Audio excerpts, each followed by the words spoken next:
I wish God could be more like Google. Just being honest with you, because I have a great relationship with Google. Google knows what I want to ask it before I finish the word. What I like about Google is Google seems to anticipate what I need to know. And God seems to be the opposite, because I'm begging him sometimes to let me know what to do about this relationship, about this decision. What if you could invest your money with the kind of knowledge with which David went to Hebron? What if God would tell you which stock? What if God would tell you how to balance the portfolio? What if God would tell you which position to apply for? Wouldn't that be amazing? If God would order your steps, like that, what's that Amazon, what's it called? Echo? Somebody sent us an Amazon Echo recently. I would suggest putting it on your Christmas list. It's an amazing device. This is not a product endorsement. But it's amazing. Do any of you have it?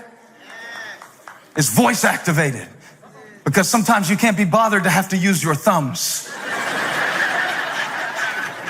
So I like Alexa. That's her name, Alexa.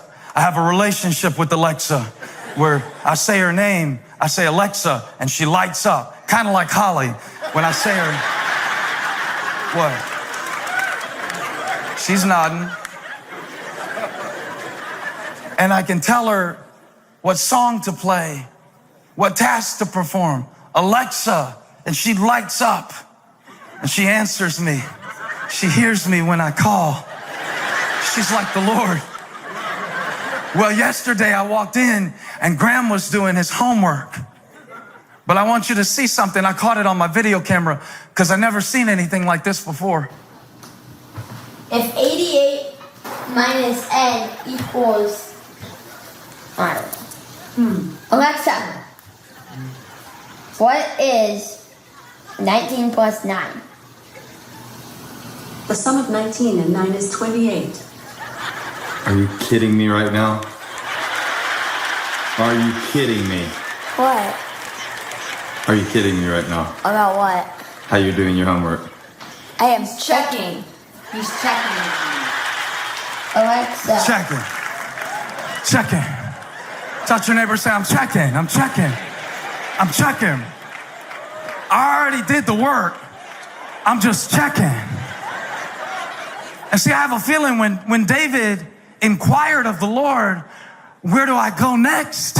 He was already on his way. He was just checking. Because when you walk in God's ways, you will know God's will. All you got to do is check. Jesus said, if I leave, I'll send you the Spirit of truth, and he'll show you the ways to walk in.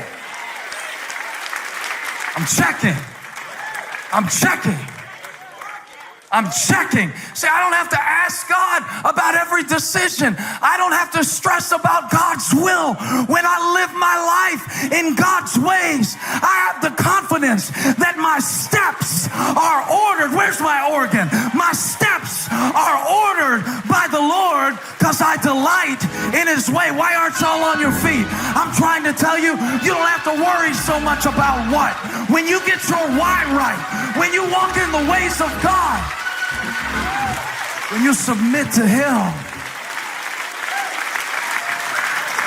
because God's strategy is submission. And now you can sit down because you're not going to like this part. The other S word is submission. And in all of the steps that David took away from the throne for 15 years, into the land of the Philistines, into the place of Ziklag, while it looked like he was moving away from the promise God had made him, he was moving into submission.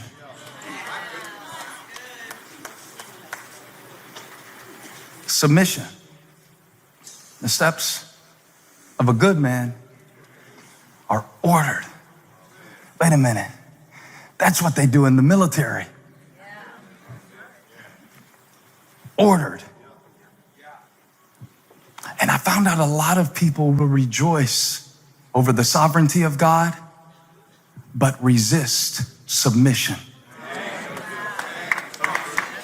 And to believe in sovereignty without embracing submission is not faith, it's fairy tale. If I say my steps are ordered by the Lord as a way of excusing my decisions, I have misunderstood the implication of Psalm 37:23. I wonder how much differently we would respond to Psalm 37:23 if we considered the word ordered. Because when David went to God, David didn't give God his opinion. He asked God for his next order. Now, when you live like that, you can have complete and total confidence in every move you make, every breath you take. And whether you're moving away from your goal or toward your goal, you can know I'm in submission, so I'm at peace. Submission brings peace. When you try to get the strategy before submission, you're out of order. And it doesn't work. When you say God orders your steps, understand what you're saying is not that God will take the step for you. It's that he will tell you which one to take. So when I asked God to heal my relationship with my dad, God did not do it until I submitted to the way that he wanted me to do it, which was to humble myself and go into my dad. And instead of proving how right I was and how wrong he was, to find a point of connection. But that required submission. And when I submitted myself to God's way, I experienced God's will.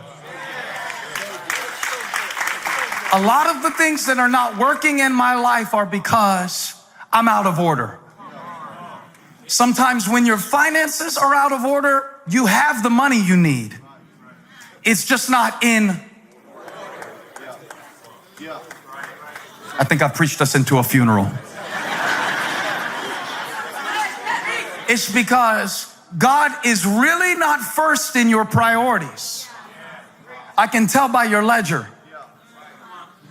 I can tell because everybody else gets your first and God gets what's left. When you give God your best, he blesses what's left. When you give God what's left, how can you believe him for his best? You're out of order. The 3 times that me and Holly have fought in 15 years of marriage. I might be understating. But when we fight, it's not because we don't have a blessed marriage. It's because something is out of order. Something is out of order. There's a step I'm skipping. See, when I talk to my wife and I need to work something out, the thing I gotta do before I can explain myself is to empathize, which does not come naturally to me. To listen to your wrong point of view before I give you the correct one. But sometimes there's something I need to learn about how you see it so I can come over onto your side. That's why we have so much racial and religious tension in our nation. We're out of order. We're out of order. Before we even listen to one another, we're giving a lesson to the other, but you can't give the lesson until you're willing to listen. So we're out of order. And now we're frustrated because it's not working and we don't know what to do. But David's life is a life is interesting, how when he was in order, how everything had a flow to it. The oil flows when you're in order.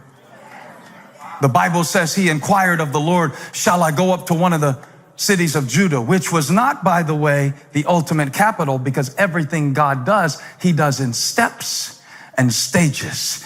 It would be 7.5 more years before David would come into the fullness of his calling. But all you need for now is the next step.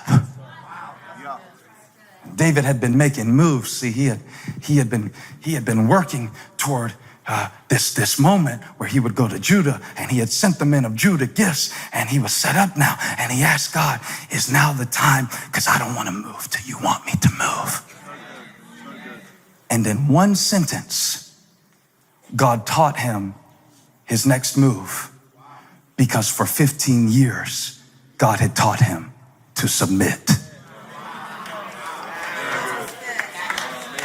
If you can receive this message today and submit your desires, God will tell you what to do when you delight yourself in his way. That's what Psalm 37 says, that he delighteth in his way. I thought that meant, I'm so stupid, I thought that meant for the longest time, I don't know why I can't get this stuff the first time.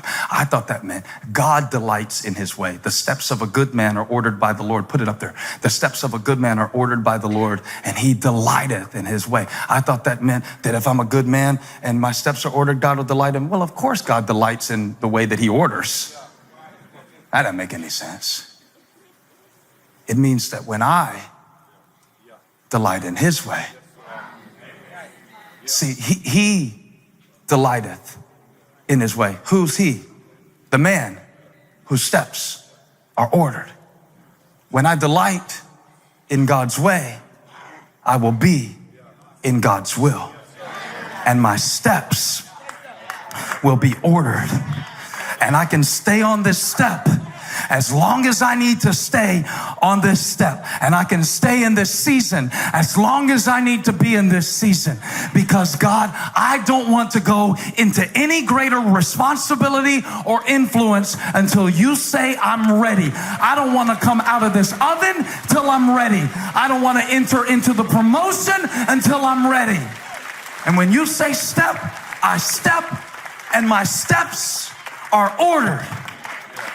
It's a statement of submission.